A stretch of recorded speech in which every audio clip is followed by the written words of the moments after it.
Good evening, everybody. System Chalk here with the 76th episode of our first run through the House of Light expansion to Book of Hours, playing as the Archaeologist, and finishing up some readings for the lessons that we just got from the Salon. It did occur to me as well that I made such a big deal about the fact that we finally had evidence of fire, and then I didn't read the description from the room. But I do want to get these skills handled first, and then we will follow up and take care of the room details. So, the most sorrowful end of the Lady Nona, an unauthorized account of the death of Abbess Nona, written by Eusebia, one of the two sisters accused of having murdered Nona through poisoning and arts unsanctioned. Eusebia, awaiting execution, intends to hide this account in her cell. Nona has introduced Eusebia to an unsanctioned Thunderskin cult which meets in the caves below the abbey. There she and others perform sacred dances for the preservation of the kingdom. Eusebia claims that Nona asked her and another sister to prepare her a lethe draft, which can be brewed from another beverage with herbs and infusions techniques and a sufficient quantity of nectar. For a rite, all three of them would perform below the abbey. Something goes awry, Nona is possessed of a tenebrous spirit, and the abbey brethren are forced to quell her with star iron. The other two are implicated as scapegoats, Eusebia implies, although she acknowledges her fault also. So that'll be for Coil and Chasm. What does not bark? Alexander Probst writes warily of Calyptra, a law, principle, or society which prevents the dissemination of dangerous knowledge. Calyptra, like the planet that occludes the star, or the Doylean dog that fails to bark, can be identified only by its absence. Even the name, I think, must be a mask. Calyptra is said to make exceptions specifically for the libraries of the Watchman's Tree. Does it make those exceptions so the Hours can make use of them?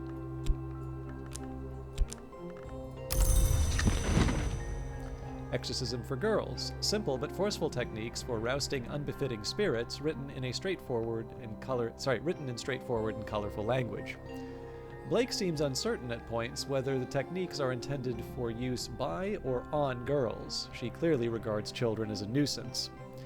Theirs' advice on the shapeless wood things known as raw prophets is typically practical. 1. Discourage them with buckets of water as close as possible to freezing and with the smoke of dried lemongrass.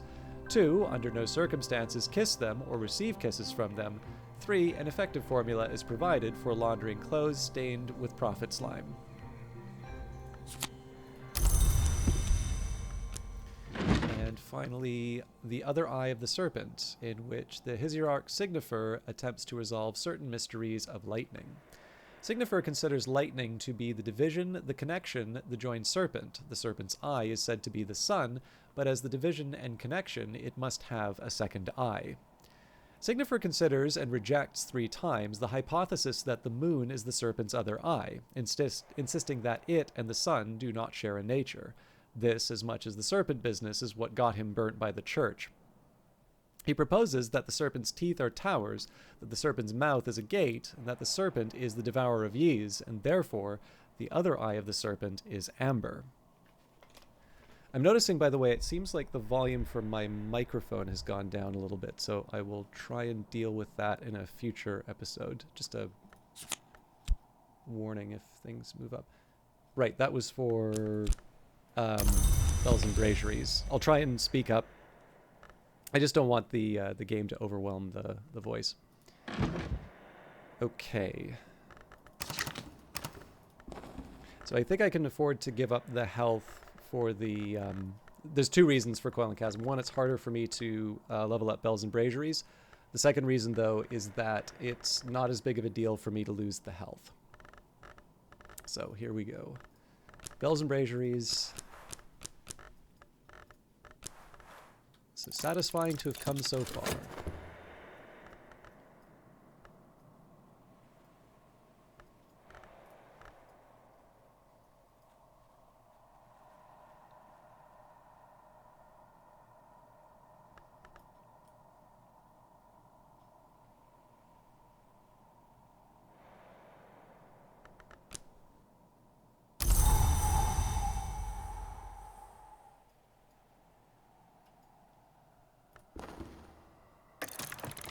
The skill is now level 5, its power aspects have also increased, so the expectation here is that Coil and Chasm will not be leveled up by the dawn. I'm no expert, but I'm no dabbler either. As I used to say in my youth, the day is done and so am I, but I've earned my pay. The real question here, though, is whether or not I'm going to be able to get the 3 elements of the soul that I set aside for the gardening. Looks like I'm not. Alright, that's a bit of a shame. So we're going to be down a few more elements of the soul than I wanted, but that's life. And you know what? I'm going to see what the weather brings. Snow! Okay, so we may want to have a think about that. The Lesser Bridge, Brandkrug Jail, built in 1896 at the behest of Nocturnal Branch to contain troubles unseemly and occult. A mere 6 years later, after the Ortuccio incident, the branch itself came to be considered unseemly and occult, and its functions were absorbed into the Suppression Bureau. But the jail still stands. Over the gate is the Bureau's motto, Alice licet, tibi non licet, commonly rendered as, it is permitted to us, it is not permitted to you. So I'm just going to try and adjust the microphone stand, see if that helps anything. Not really. Fair enough. Okay, so to get further, we'll need 10 Grail, 10 Heart, or 10 Winter. So originally the plan here was to take the Wormwood Dream and use that to go further into the house, but let's just take a look and see if there are other opportunities here. So if we take Mr. Kill with the okay, yeah, so Mr. Kill with the Whist and the Wormwood Dream is an easy 10. So let's say instead we take the Snow. So that gives me a 3 to work with, which brings us up to 7. So I mean, from there, it's a pretty simple path to get him Solomon's Preparation, which brings us to 11. Another alternative. So I guess this counts as food. So I suppose if I gave him a glass of water, that would take it up to 8. But I'd need to find another 2. Well, okay, so I could give him a glass of water, I could give him a bottle of milk, and then I could also give him one of the U-blanks. But at that point, the question is, like, what exactly am I gaining by tying myself up in knots like that? So I'm going to take the time to bring Mr. Kill in, and we'll do the whole song and dance in terms of restoring the, excuse me, the elements of the soul and such. Mr. Kill likes conversations about endings. His wife prefers to talk about beginnings. A shilling will buy his help for a day. Let's to it. And I suspect... Actually, the other way for me to think about this, so if we're doing the Blackened Yard...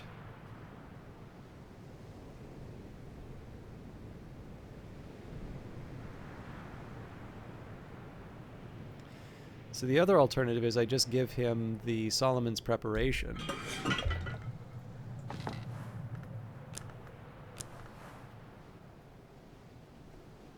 I'm so close.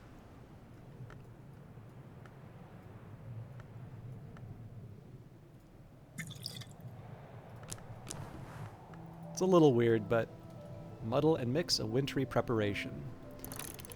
So that way all that I need to do is restore the whist. Okay, so we're going to put a little bit of effort towards getting Mr. Kill leveled up. Now let's take a minute here and think about the other options. So Path and Pilgrim, that's a birdsong or a Nyctodromy. I seem to recall I was going to put that one in birdsong, so that one's actually already one ahead if I'm not mistaken. Yeah, birdsong doesn't have any commitments yet. So that one's going to be a bit of a question. Horns and Ivories, I believe I was going to put that one in Skolakosophy, but I could be wrong on that. So the other option is Bosk. Horns and Ivories definitely is one that in previous playthroughs I've put into...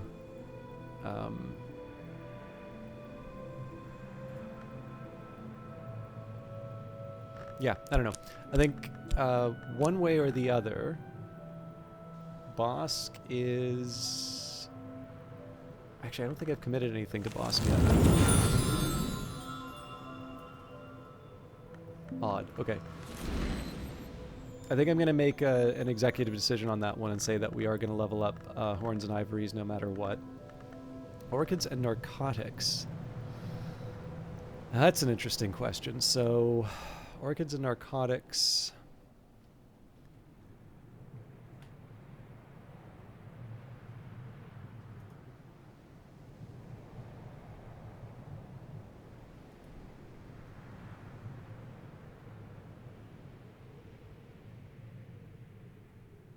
I don't even know if I had a plan for orchids or narcotics now that I think of it.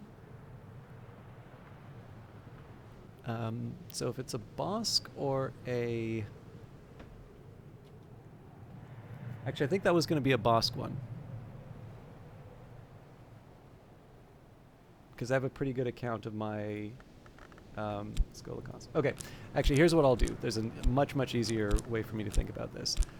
These two are going to be... You know, am I willing to put these higher, or do I want to put them, you know, do I want to put them towards another task? Horns and Ivories and Stone Stories, on the other hand, there's only one purpose for them, and that's to advance the relevant skill.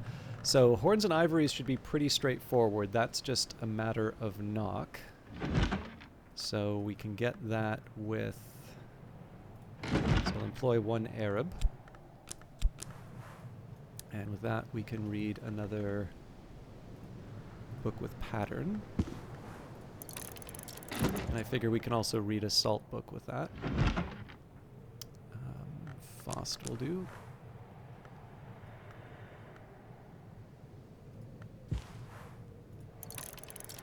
So that's Horns and Ivories taken care of. Now, Stone Stories is going to be a bit of a challenge because I don't believe I have... So there's a couple of books that give me some advantages as far as scale is concerned. So the Savage Hymn is one that Savage Hymn gives me scale, and I can use that to level up Stone Stories. And then Wrapped in the King or Durasho Quercum are also two books that give me something that I can use to level up Stone Stories. I'm missing both of those. So for Stone Stories, I could use the Watchful Potted Plant. That'll get me Ascent. I can use Fear. I can use Impulse. But the question is, where do I get this third nectar? Because if I can't get a third nectar or a scale, there's really no point in doing any of this. So Drums and Dances is one possible candidate. Oh, I don't even have Drums and Dances. Oh no, here it is. Okay. So if I put a bunch of heart into this, all right, that gets me a cheerful ditty, so it's going to have to be the nectar. I was scared about that. Okay.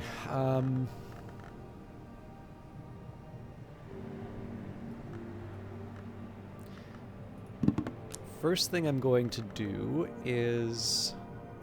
This is more of a let's make sure that I can actually get this done sort of choice rather than committing anything. So if I take my... Where did I put my Drums and Dances? Here we go. So I'll put Orchids and Narcotics just for the purposes of experimentation. Okay, yeah. So we get a Savage Hymn with 5 nectar. So with my current resources,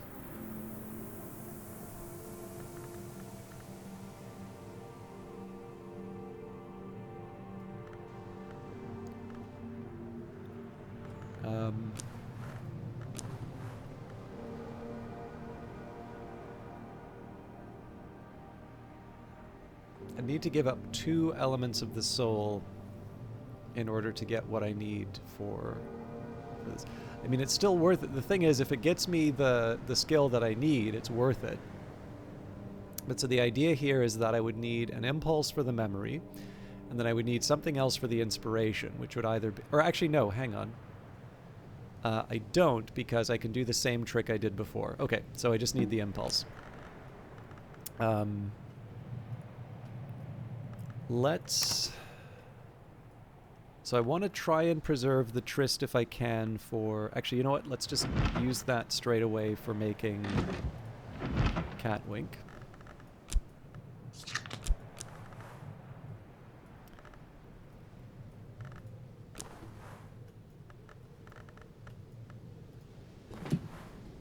Through an ink that will ward off worms, although only the least of their kind. So we'll say one of the shapt, one of the health, although we'll obviously restore what we can there. So the metal, Fost, shapt, and core, all of the... Or yeah, and the tryst. So these are sort of fair game. These I'm going to be using for other things. Now, I always mess up these this organization by hitting the plus button, but in this case here, so we've got what we need for horns and ivories. I was potentially going to leave the impulse for Mr. Kill, but for this particular one here, actually, sorry, there's one other thing I want to consider. So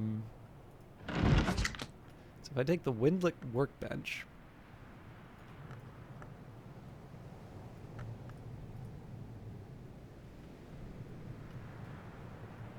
obviously I have all this stuff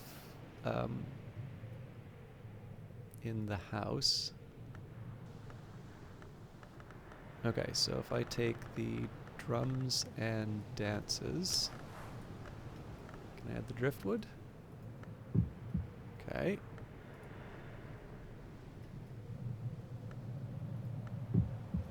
Bingo.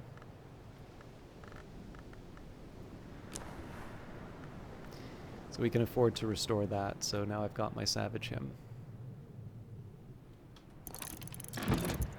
Which means I can now, regardless of what Mr. Kill does, we can use, maybe use my shaft here.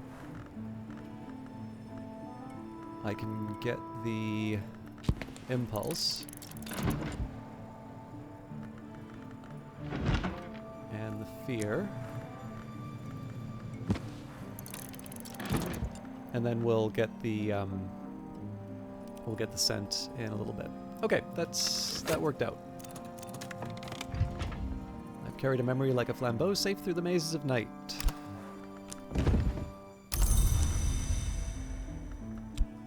So I think I'm going to want to restore the whist before I restore the health. Actually, I don't need to. I will restore the health first. It is winter and the storms have tightened the seas. I'm sitting before the fire in the sweet bones with a beef and potato pasty in one hand and a hot ale posset in the other.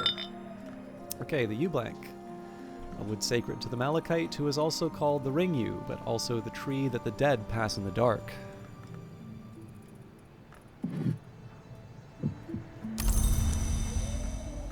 Sea-strewn, salt-snared stuff. Contraband flotsam, salt-stained, and wave-racked.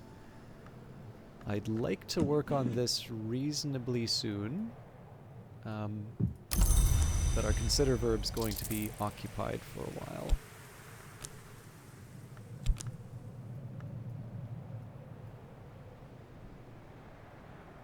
Or is it? Hang on. You know what? I'm gonna interact with the watchful potted plant first. Investigate the object. You won't use this up or consume it by doing this. Right, let's do it. So I'm going to need just a minute to reorient myself with Mr. Kill. So it was 2 on his own, 6 with the... right, I still need a winter memory. So in fact, we can talk with him because we don't have any of the things that he needs yet. So Mr. Kill, Ryan Spry doesn't mind stopping for a gossip.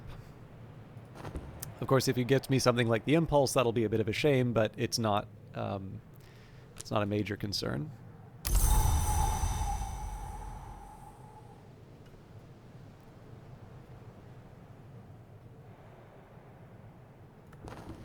Okay, so that was the right call on the watchful potted plant. Not everything needs eyes. The sense of awareness persists, but the plant remains immobile, unsettling but harmless. Doesn't even have thorns.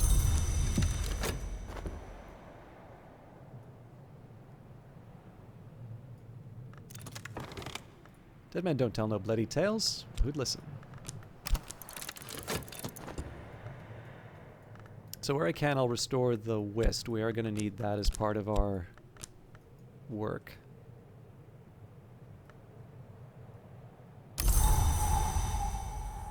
Bunch of activity going on in the background, but I think that's related to the salons. Okay, on imperfections. Pomander, Lightsmith, and Lantern Long describes the process of transinhabitation, which he calls a manifestation of imperfection.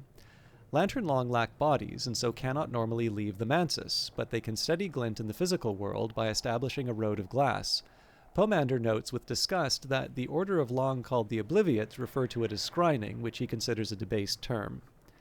Pomander explains the benefits of transinhabitation, that a Lantern Long can affect the senses and thoughts of those nearby, that they can even enter their spirits, and that they can employ the senses of those inhabited to experience again the scent of blossom and season.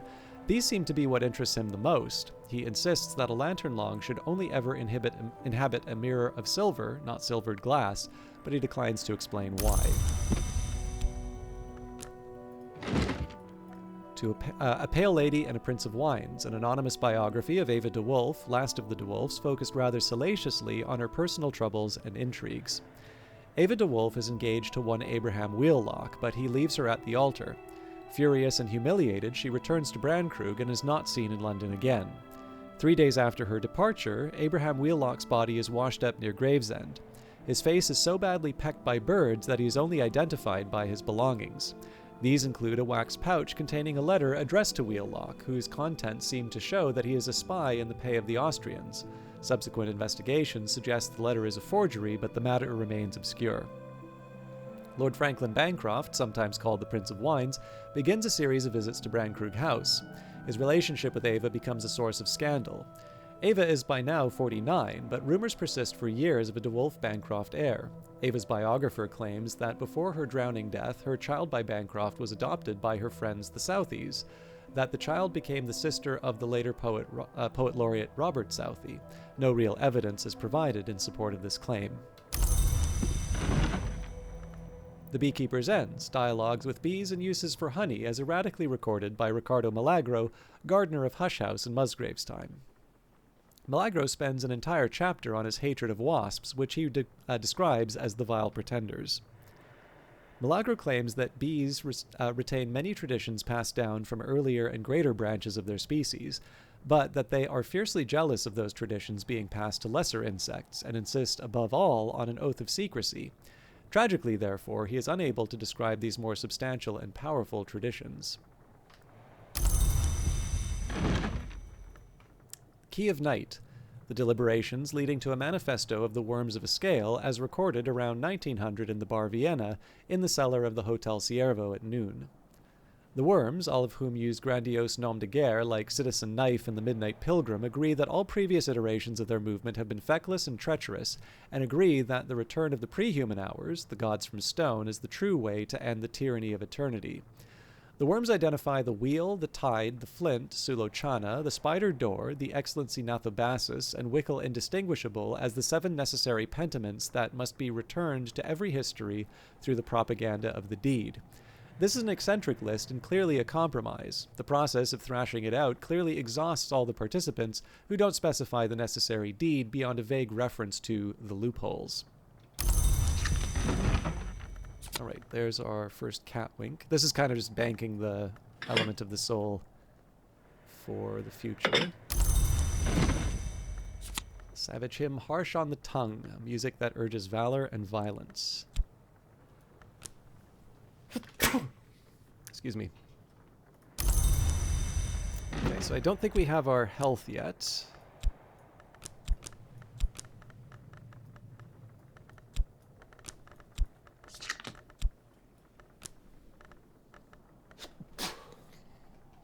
So I will settle for horns and ivories. I also should reorganize the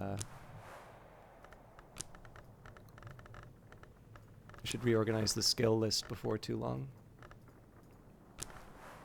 I'm no expert, but I'm no dabbler either.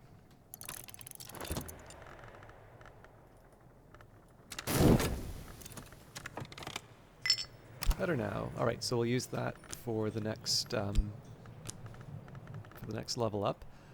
We need to restore the whist so that Mr. Kill can get his boost. Let's see where we are with the rest of it. So I think we'll wait the 8.7 seconds. Actually, we might even have longer. Yeah, I can do one more round with Mr. Kill. Okay, stolen secret. That would have been helpful with the horns and ivories, but Mr. Kill, Ryan Spry, doesn't mind stopping for a gossip. I'm also not ruling out doing anything with Path and Pilgrim and Orchids and Narcotics, but it's not as important as getting these other two out of the way first. We're still only not even halfway through the day yet, so we may have some opportunities to do some other things. Alright, with Keeper level Winter, Solomon's preparations are a precursor to the Great Ink Nillikant. I really should have a few more of these lying around, but obviously my whist is hard to come by. The skill is now level 3, its power aspects have also increased. So here's Stone Stories.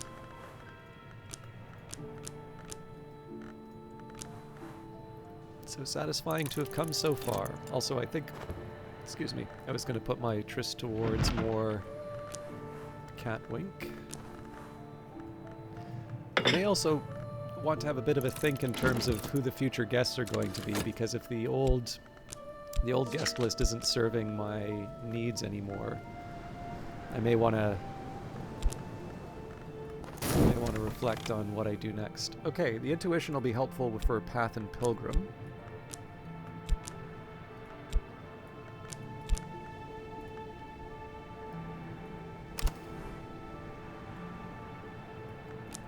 At this point, what am I going to do? So I'm restoring the whist. I don't... Oh, no, I do have the drink that I can give Mr. Kill, so...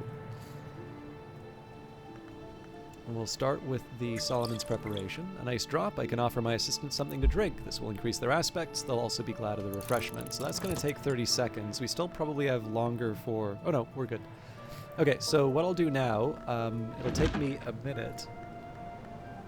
We'll go to Ambrose's desk, or not Ambrose's desk, Nona's desk, and I'm going to get something with 2 winter, so that would be Regrets or Hindsight. So this leaves me with the metal and the Faust, unless I want to restore an element of the soul. I'm not necessarily opposed to that, but maybe what I'll do first is we'll see what we find in the yard, and then I can decide whether or not it's worth it to pursue something like Path and Pilgrim. There is a small argument for doing that, but I'm not... I don't think I'm going to lock myself into a choice quite yet. Orchids and Narcotics is a little tempting as well, seeing as we already have the 1 Grail. Although I am going to need to put quite a bit into getting my my memories back.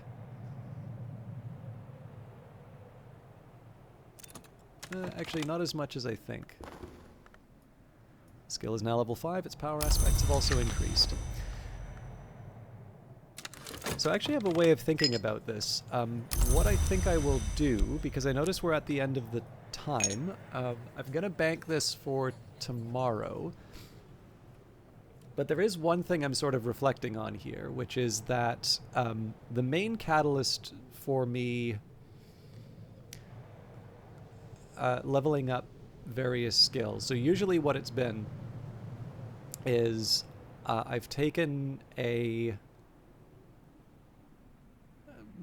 like, let's say level 2, right? So it's like, okay, one of these things is Bosk. Bosk is a particularly good example, actually, because Bosk tends to give health. So if your choice is between, like, health and Arab, if it's for a Salon, really you're just looking for the Arab. So what I could maybe do with something like Bosk is I can commit something at level 2 that's a health, and then that gives me an excuse to take something like Orchids and Narcotics and put that up to level 3 and level 4. Essentially just start thinking, like, how many of these skills that I have could I realistically start moving up to higher levels of the Tree of Wisdoms? And if I can make a decision in terms of the one that I want to hold back at that lower level, that might be a useful way of thinking about how I can navigate the tree. Because right now what I've been doing is I've been preserving the option. So something like Birdsong, I have plenty of skills that I can apply to Birdsong, but ultimately that's kind of coming down to deciding, well, with Birdsong, maybe I want I think it's Trist and Core in that case. And I've got a reasonable amount of both, right? I've got 2 Core and 3 Trist, so it's not like I'm short on those. But it's getting to a point now where I'm actually holding back my progress by trying to preserve that option between picking one or the other. And arguably, if I have, this many books unread, what I should be able to do is make some intelligent choices and say, well, the following 3 books would allow me to level all of these up to level 3. So just pick one to stay behind, and then we can move on the rest. Anyways, something for me to handle in the next stream. And just a quick caution, especially for those of you who are watching as part of the series, I'm going to go in the background and meddle a little bit with my volume. I don't think it's necessarily too quiet, but I am noticing that normally what I try to do is I try and let the volume level get just shy of sort of the red zone, and I'm actually noticing it's getting just shy of the yellow zone. So it's like a whole segment lower, and there are some parts of the game audio. So my voice should be a little bit louder, and for those of you that are sort of just at the edge of discomfort in terms of the audio, that may not work for you.